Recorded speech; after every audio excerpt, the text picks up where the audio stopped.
कर्मण्येवाधिकारस्ते मा फलेषु कदाचन मा कर्मफलहेतुर्भूः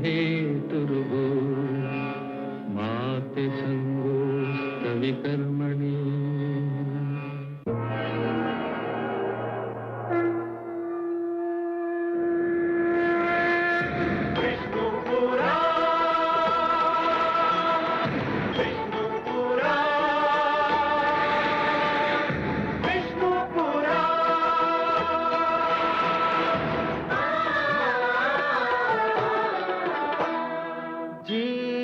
ज्ञान ब्रह्म ज्ञान अथ श्री विष्णु पुराण ओम की कथा महान जय श्री विष्णु पुराण विष्णु पुराण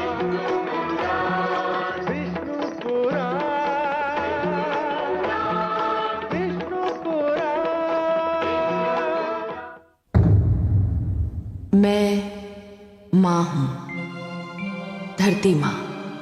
आदर्श परिवार वही होता है जिसमें संकट के समय परिवार का हर सदस्य संकट का सामना करने के लिए खड़ा हो जाता है। कैकेयी ने केवल श्री राम को वनवास देने का वचन मांगा था, किंतु ये कैसे संभव था कि लक्ष्मण जैसा अनुज अपने भाई का साथ देने से पीछे हट जाता। धन्य है देवी सुमित्रा, जिन्होंने अपने पुत्र का निर्णय सुनकर शोकातुर होने के बजाय उसकी पीठ थपथपाई। इतिहास ऐसी माता और ऐसे पुत्र के दर्शन को अपना सौभाग्य समझेगा।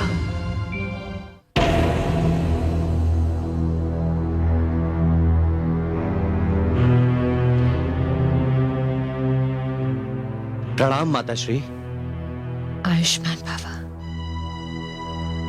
माताश्री, मैं आपको कुछ बताना चाहता हूं। हाँ? माताश्री, मैंने भ्राताश्री राम के साथ 14 वर्ष का वनवास जाने का निर्णय कर लिया है।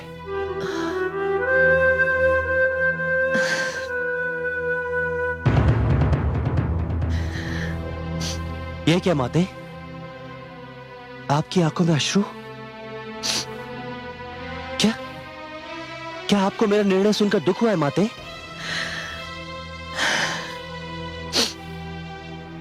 नहीं पुत्र, ये तो हर्ष के आंसू है। दुख तो मुझे तब होता जब तुम इसके अतिरिक्त कोई और निर्णय लेते। मैंने कई बार प्रयत्न किया कि तुमको और पुत्र राम को मैं अलग अलग दिख सकूं, परंतु मैं कभी तुम दोनों को अलग अलग नहीं दिख सके। मैं तुम्हारा नाम लेती हूं तो मेरी आंखों के समक्ष पुत्र राम का मुख आ जाता है। मैं राम का ध्यान करती हूं तो तुम्हारा ध्यान उसके साथ चला आता है। मुझे पुत्र राम के बन जाने का दुख था, पर तुम्हारा निर्णय सुनकर दुख आधा हो गया। मेरा पुत्र राम अब वन में अकेला नहीं होगा। आप धन्य है माते, धन्य है आप। जिस पुत्र की आप जैसी माता हो, उसके लिए यह संसार ही बैकुंठ है। प्रलय तक यह संसार का इतिहास आपकी महिमा का गुणगान करता रहेगा माते।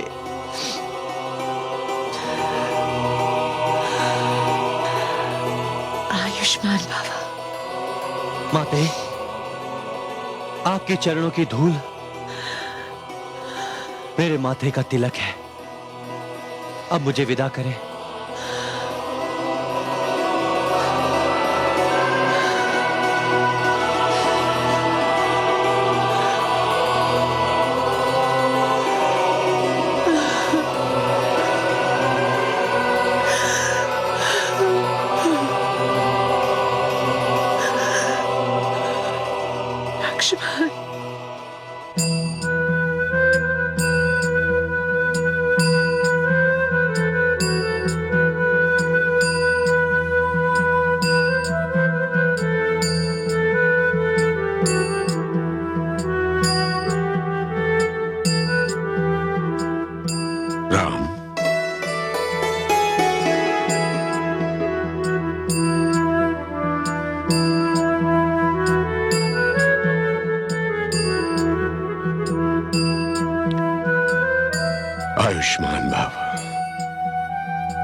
यशस्वी भव।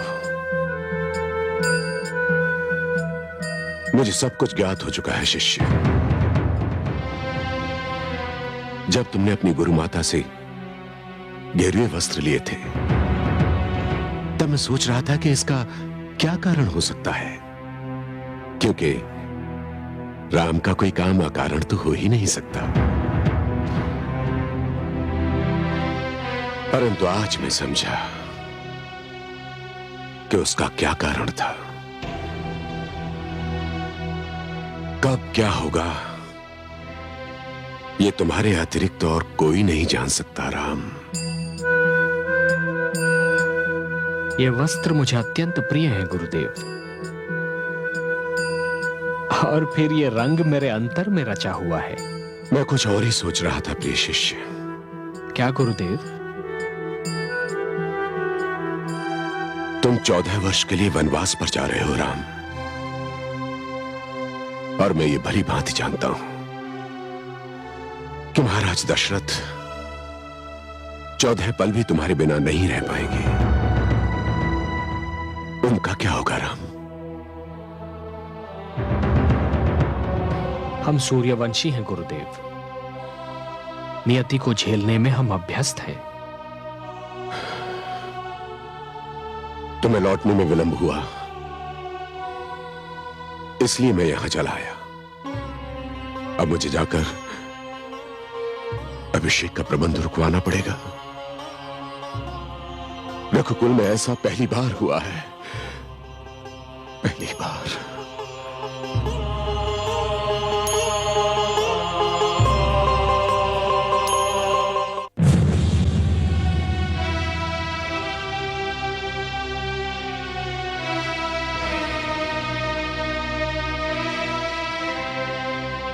नाथ,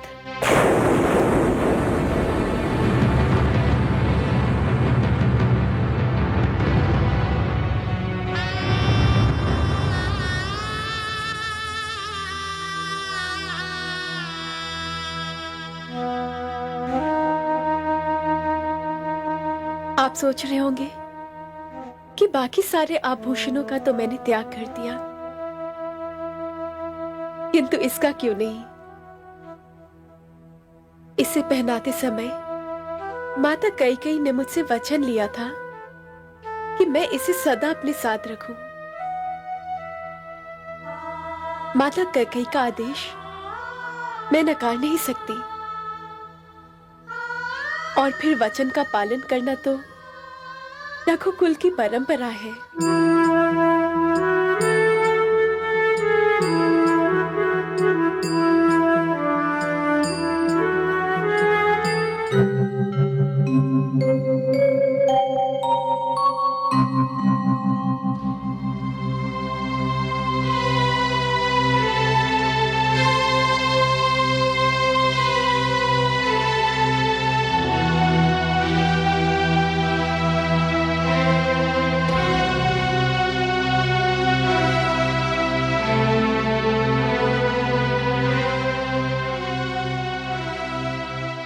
माताश्री,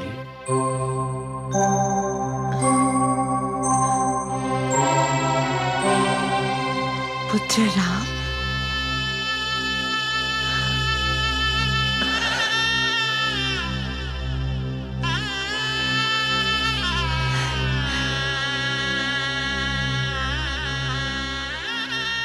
मेरे भाग्य में ये दिन देखना भी लिखा था कि मेरे जिस पुत्र के लिए राजसी वस्त्रों का भंडार भरा हो, उसे ये वस्त्र धारण करने पड़ेंगे। ये दिन देखने से पहले मैं मर क्यों नहीं गई? ये वस्त्र तो अत्यंत पावन है माताश्री। ये वस्त्र उस सत्य की घोषणा है कि इन्हें धारण करने वाले ने संसार के समस्त बखेड़ों से स्वतंत्रता प्राप्त कर ली है। वो अब मोह माया के जाल से निकल चुका है। सांसारिक चमक दमक अब उसे लुभा नहीं सकती।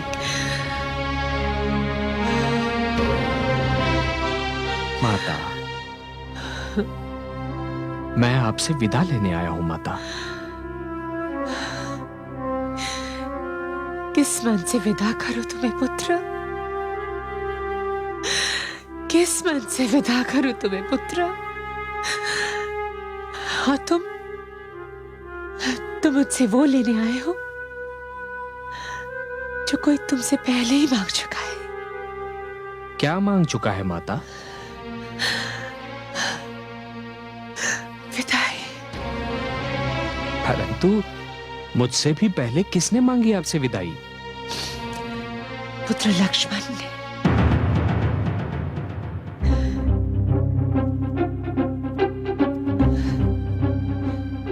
उसने तुम्हारे साथ वनवास जाने का निर्णय ले लिया है पुत्र। वनवास? लक्ष्मण ने? हाँ पुत्र।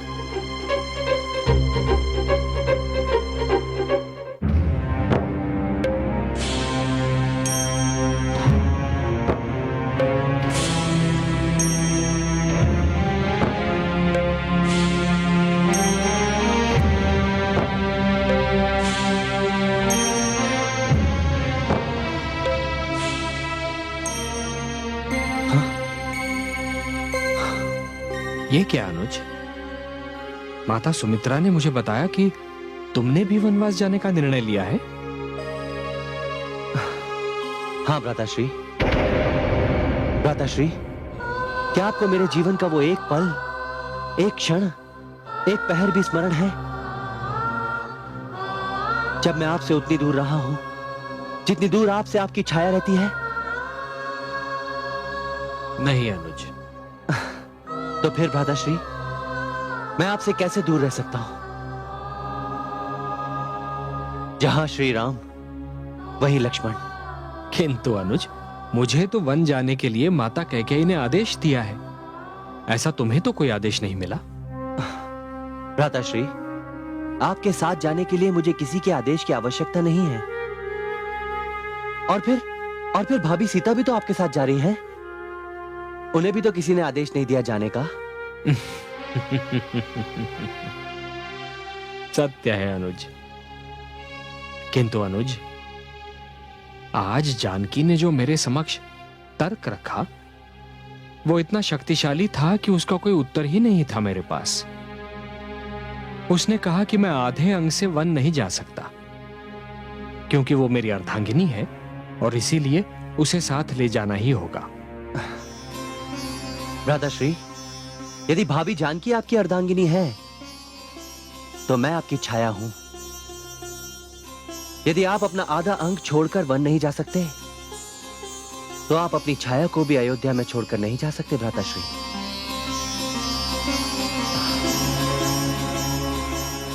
भ्राताश्री, वन में आपकी और भाभीश्री की देखभाल कौन करेगा? कौन रक्षक और प्रहरी बनकर रहेगा? कौन आपकी सेवा करेगा? आप अनुज समझकर नहीं तो सेवक समझकर ही अपने साथ ले चलिए। पर मैं आपका साथ नहीं छोड़ सकता भ्राताश्री। मैं आपका साथ नहीं छोड़ सकता। लक्ष्मण, तुम मेरे अनुज हो, प्रिय अनुज, और प्रिय अनुज बनकर ही रहोगे। किंतु मैं तुम्हें अपने साथ चलने की अनुमति केवल तभी दे सकता हूं जब देवी उर्मिला तुम्हें स्वेच्छा एवं प्रसन्नता से मेरे साथ चलने की अनुमति दे दें। अवश्य भ्राताश्री, अवश्य। परंतु मुझे तनिक भी संदेह नहीं है कि मेरी धर्मपत्नी देवी उर्मिला को अनुमति प्रदान करने में तनिक भी संकोच होगा। भ्राताश्री, जिस प्रकार आप मेरे आदर्श हैं, भाभी जानकी देवी उर्मिला का आदर्श है। मैं अभी देवी उर्मिला से अनुमति लेकर आता हूं।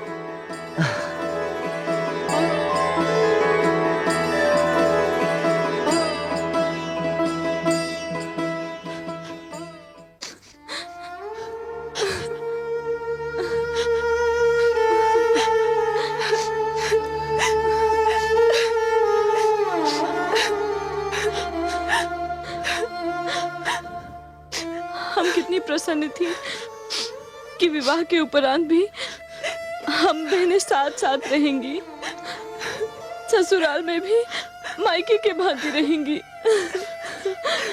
क्या पता था कि भाग्य में ससुराल पहुंचकर ही बिछड़ना लिखा था। दीदी, तुम्हारे बिना हम कैसे रहेंगे? मेरी अनुपस्थिति में तुम तीनों का उत्तरदायित्व और बढ़ गया है। सबसे पहले तो मेरे स्थान पर तुम तीनों को बड़ी माँ की देखभाल करनी है। रघुकुल की परंपरा और एकता सारे संसार में प्रसिद्ध है। तुम तीनों को उस एकता को बनाए रखना है। इस परिवार को एक सूत्र में बांधे रखना है।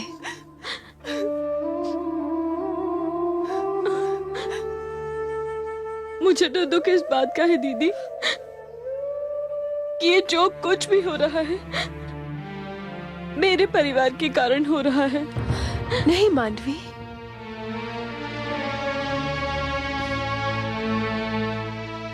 होने को कौन टाल सकता है मांडवी, किंतु तुम मुझे वचन दो कि तुम माता कैकेयी को पल भर के लिए भी आभास नहीं होने दोगी कि इस घटना के कारण पारिवारिक नातों में कोई भी अंतर आया है। तुम तीनों को हर स्थिति को संभाल के रखना होगा। पुत्रवधुएं वो स्तंभ होती हैं जिन पर परिवार की परंपरा टिकी होती है। हम चारों वही स्तंभ हैं। मैं तो जा रही हूं, किंतु अब इस परंपरा को तुम तीनों को ही संभाल के रखना होगा। दीदी, ये सोचकर ही मन कांप उठता है कि हम आपको 14 वर्ष तक नहीं देख पाएंगे। उर्मिला, काल चक्र कितनी तीव्रता से चलता है। पलक झपकते ही ये 14 वर्ष भी बीत जाएंगे और फिर हम चारों एक बार फिर इकट्ठे हो जाएंगे।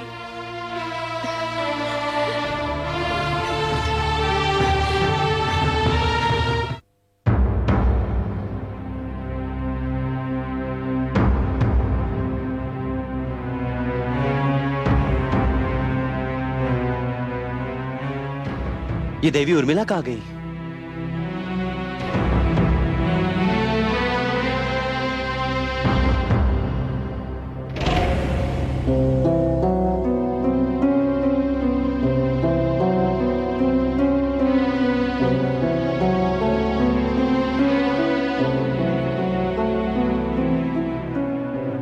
ये क्या है स्वामी? देवी, मैं भ्राताश्री के साथ वनवास को प्रस्थान कर रहा हूं। आप, इसका अर्थ है आप मुझे भी अपने साथ ले चलेंगे? मैं तो धन्य हो गई। नहीं देवी, मुझे खेद है कि मैं आपको अपने साथ नहीं ले जा पाऊंगा। क्यों? दीदी तो जीजा श्री के साथ जा रहे हैं। जब आपके आदर्श अपनी धर्मपत्नी को अपने साथ ले जा सकते हैं, तो आप मुझे क्यों नहीं ले चलते? देवी, मैं भ्राताश्री का सेवक बनकर जा रहा हूं और एक सेवक को यह शोभा नहीं देता कि वो किसी और को अपने साथ ले जाकर अपने स्वामी का भार बढ़ाए।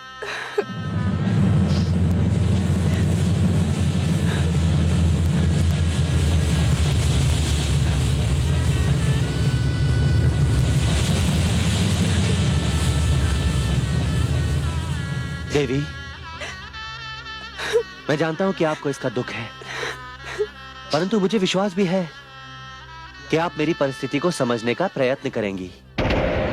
मेरी इच्छा थी कि मैं आपकी सेवा करती। देवी, मैं आपके पास एक याचना लेकर आया हूं। आदेश थे स्वामी। भ्राताश्री का आदेश है कि जब तक आप मुझे स्वेच्छा से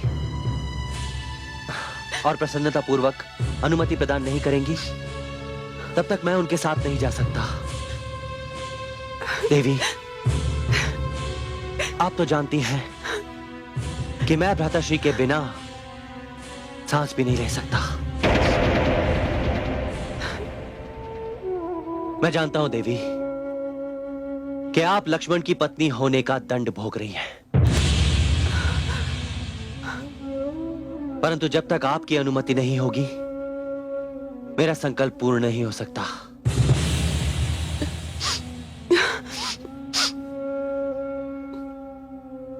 ऐसा मत कहिए स्वामी। आपके भ्राता प्रेम को ये संसार सदा उदाहरण के रूप में स्मरण रखेगा। मैं मन की गहराइयों से आपको जाने की अनुमति देती हूँ और ये वचन भी देती हूँ कि आपके लौटने तक मैं कोई भी वह सुख नहीं मांगूंगी जो वन जीवन में आपको ना मिलता हो। धन्य हो देवी, तुम धन्य हो। तुम्हारे इस त्याग और बलिदान को संसार सदैव याद रखेगा। पति का निर्णय सुन लिया, फिर भी नहीं उदास, रहकर महलों में उसे सहना है बनवास। होठों पर होगी हंसी, मन में होगी आग, अमर रहेगा उर्मिला, जग में तेरा त्याग, जग में तेरा त्याग। जीव ज्ञान ब्रह्म ज्ञान अथ श्री विष्णु